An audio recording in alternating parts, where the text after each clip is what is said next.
شاهکار بین مزه ها بوفالو وینگ. سلام، من محمدم و خوش اومدید به آشپزخونه خوراکی. امروز اومدیم با همدیگه شاهکار بین مزه ها رو آماده کنیم، همون بال مرغ بوفالو یا بوفالو وینگ. پس مثل همیشه تا انتهای ویدیو همراه من باشید و ویدیو رو همین الان لایک کنید که پر انرژی کارو با همدیگه شروع کنیم. طبق بررسیایی که من کردم خیلی درست و حسابی بوفالو وینگز رو تا الان کسی آموزش نداده بود، یعنی خیلی حالا میومدن بالا رو سرخ میکردن، بعد با کنجد و این داستانا می آوردن دوباره اینا رو روی همین میزدن. ولی میخوایم امروز درست ترین و بهترین روش رو در کنار این که مواد اولیه‌اش تو ایران برای ما در دسترس باشه بهتون آموزش بدم. این که خود بالها معمولا چرب، خب پوست مرغ روش هست و چربی نسبتاً بالایی نسبت به سایر اعضای یک مرغ داره و ما اگر بخوایم بریم اینو سرخ بکنیم یه مقدار دیگه به اون ناسالم بودنش کمک زیادی کردیم. میخوایم نسخه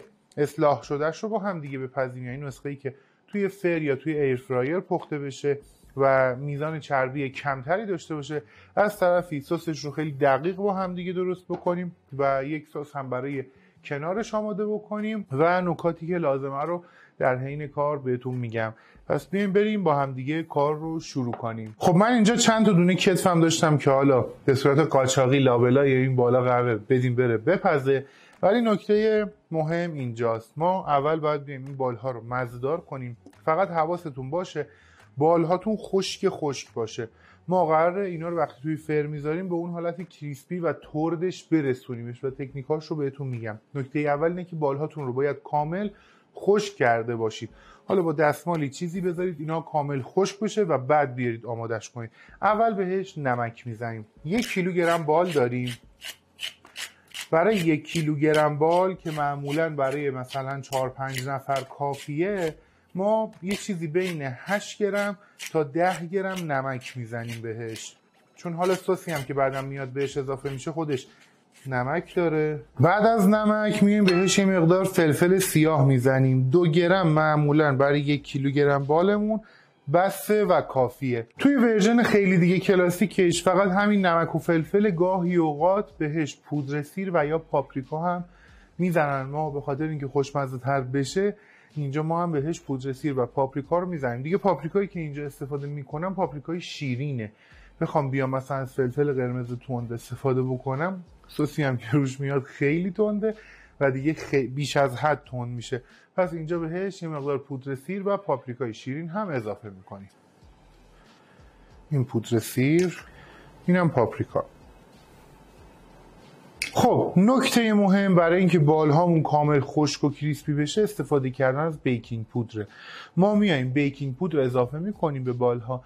این باعث میشه که بالهای ما خیلی ترد و کریسپی بشه موقعی که میره توی فر. پس اینجا میایم این نکته کلیدیش که بیکینگ پودر رو بهش اضافه میکنیم.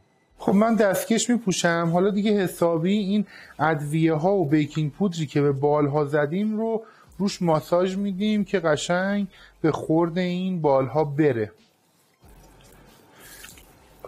خب حالا که حسابی اینا رو ماساژ دادیم، هم میتونید بچینیدشون داخل ایر فرایر، هم میتونید بچینیدشون داخل فر. اگر هیچ کدوم از این دوتا در دسترستون نبود، روغن رو داغ میکنید، 20 دقیقه بالها رو داخلش سرخ میکنید تا هم کامل بپزه و هم سطح روش کاملا ترد و کرانچی بشه، کریسپی بشه، خشک بشه، خرچ بکنه.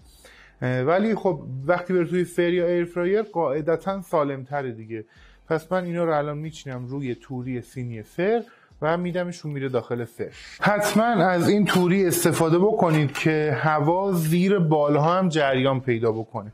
این سینی های لعابی فر معمولا اگر چیزی بهش بچسبه شستنش دیگه واویلاه، خیلی سخته و سینیتون هم خب عمرش میاد پایین تر دیگه پوشش روش. حتما کفش رو کاور بکنید با فویل.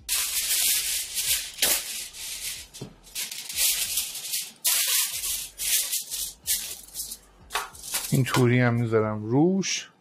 حالا میام اینا رو خیلی مرتب میچینم روی توری.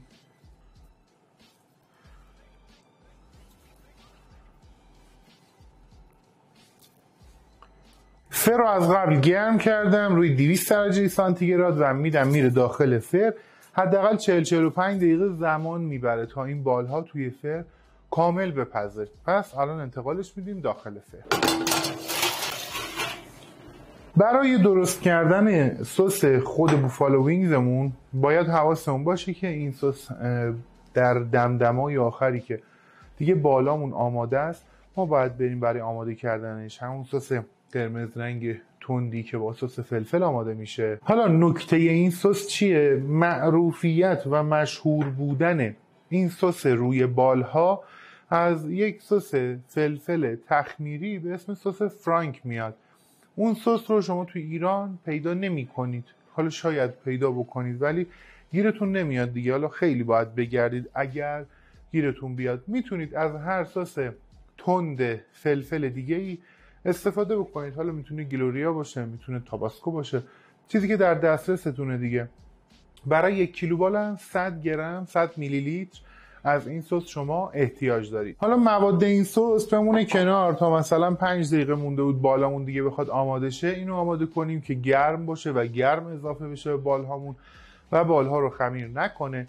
ولی در ساید این غذا، در کنار این غذا، یک سس دیگه ای سرو میشه. حالا مثلا در حالت کلاسیک و اصیلش از سس بلو چیز استفاده میکنن، ولی ما باز به خاطر اینکه بخوایم اینو یکم راحت تر کنیم و همچنان یک سس خوشمزه هم کنارش داشته باشید، بیایید با هم دیگه یک سس دوست داشتنی آماده کنیم برای کنارش که از الان آمادهش کنیم، بذاریمش توی یخچال حسابی مزه با هم دیگه ترکیب بشه و موقع سرو بالهامون ازش استفاده بکنیم. خب اگر یادتون باشه با هم دیگه خیارشور تخمیری پروبیوتیک درست کرده بودیم و این لینکشو هم توی دیسکریپشن میذاریم براتون، هم این بالای ویدیو براتون قرار میدیم، میتونید برید ببینیدش. خب یکی از بهترین خیارشوراست، شوری خیلی کمی داره، احتمال کپک زدنش با اون روشی که گفتیم دیگه صفره، میتونید درست بکنید. به جای خیارشورهای صنعتی و سرکه‌ای که به جز آسیب زدن به معده و رودتون هیچ چیز دیگه‌ای ندارن، این خیارشور پروبیوتیک رو درست بکنید و کلی هم برای سلامت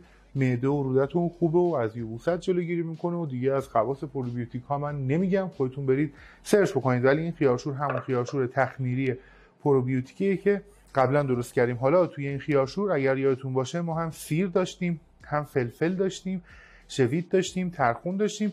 من همه اینها رو آوردم و میخوام توی این سس ازش استفاده بکنم که یه سس خیلی خوشمزه تحویل بگیرم. پس هم خیارشور دارم، ببینید، هم یه دونه فلفل تند دارم، هم یه حبه سیر دارم، هم شوید دارم، هم ترخون دارم. اینا رو دیگه دور نمیریزم، اینا رو میارم اینجا مجدد استفاده میکنم. شروع میکنم به خورد کردن اینها.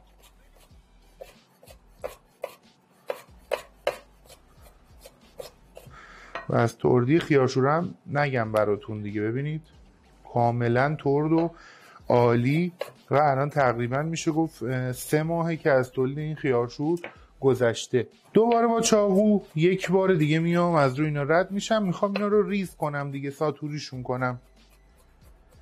معمولا آیتم هایی که به عنوان مزه سرو میشه این شکلی که یه خصوصیت بولد و حالا اگزاجره بهش هم میگن، بولد و اگزاجره داره و این مثلا این شکلیه که یا خیلی تنده یا خیلی شوره.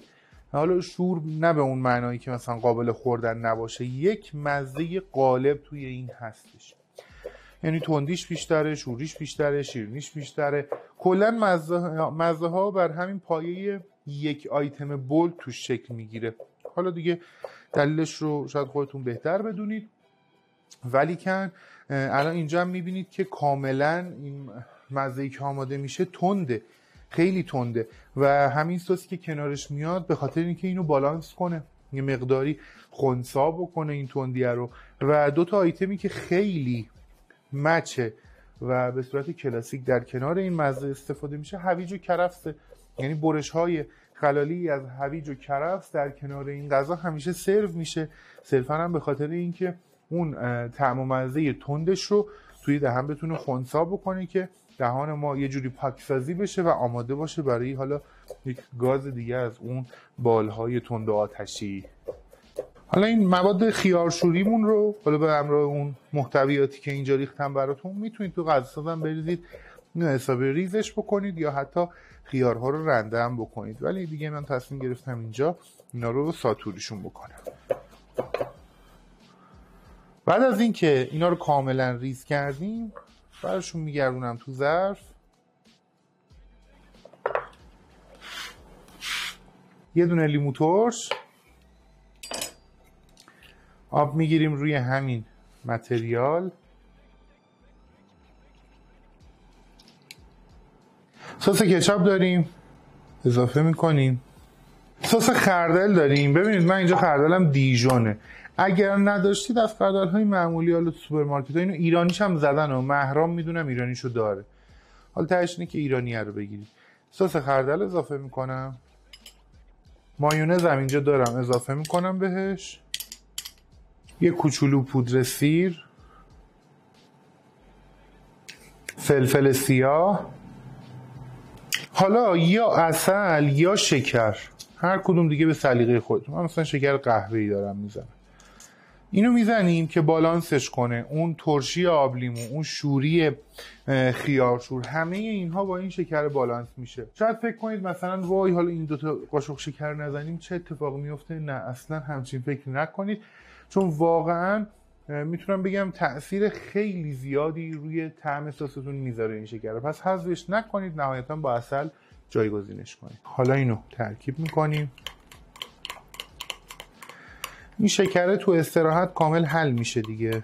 نمک هم که بهش نمیزنم، به واسطه اینکه خیارشورمون خودش نمک داره، مایونزمون نمک داره، چیزی نزدیم توش که نمک نداشته باشه و این همین شکلی بالانس هست برای خودش.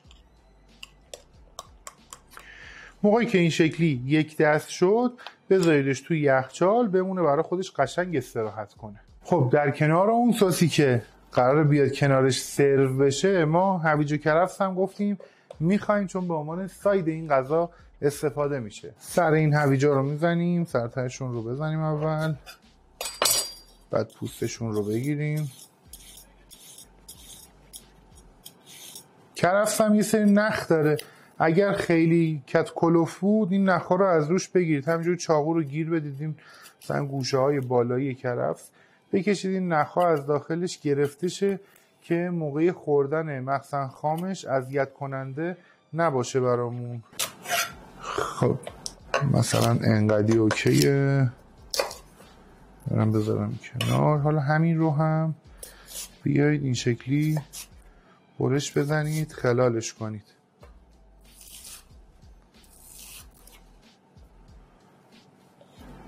هویجم به این شکل خورد میکنیم.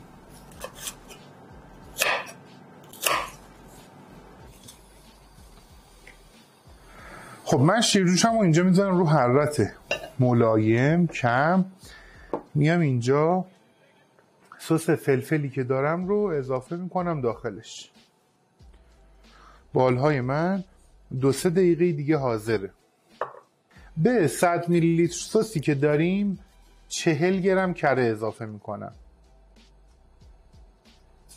و همینطور 20 گرم یا شکر قهوه‌ای بزنید، شکر قهوه‌ای هم رطوبتش بالاه، یا شکر قهوه‌ای بزنید یا عسل بزنید.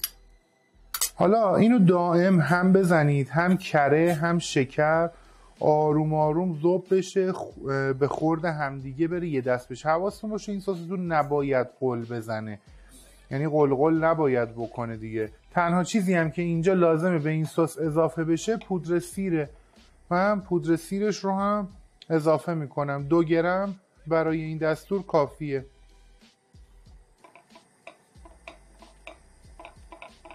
خب بالامون حسابی پخته و برشته شده، اینا رو از فر بیرون بیاریم. ببینید سسمون یک دست شده، حسابی داغ شده، بالهامون از این طرف آماده است. حالا الان خیلی داغه، من با یه انبر میریزمشون توی ظرف. ببینید قشنگ برشته شده.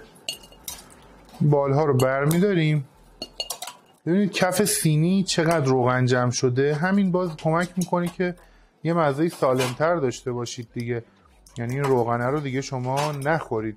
خب حالا که اینا رو ریختیم توی کاسه، وقت اضافه کردن این سس یک دست شده و داغ شده ماه. میایم این سس رو اضافه میکنیم روی بالها.